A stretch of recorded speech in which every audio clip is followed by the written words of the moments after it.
Jathara, Parivartanasana, supine twist. These twists are very comfortable but at the same time beneficial for the spine and for the internal organs.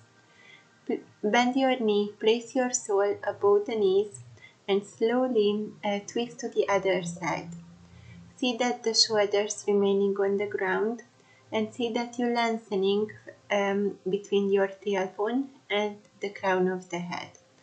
See the gentle twist in the abdominal organs and in the spine.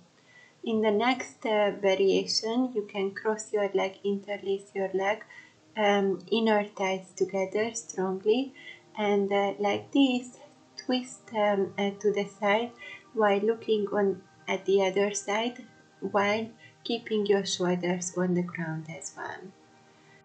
And you can twist with the legs together as well. See that the thighs are perpendicular to the floor and see that your shoulders remains on the ground all the time. You can do this twist dynamically and after statically as well.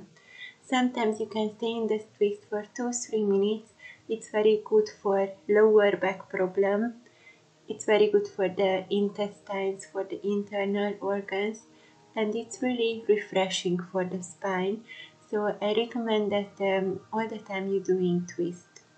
Also, you can do twist with legs straight, placing your heel between the first and the second toe, twist to the side and after twist to the other side. We always do twist after back bends. So after back bend, it's always good. It always feels good to do twist.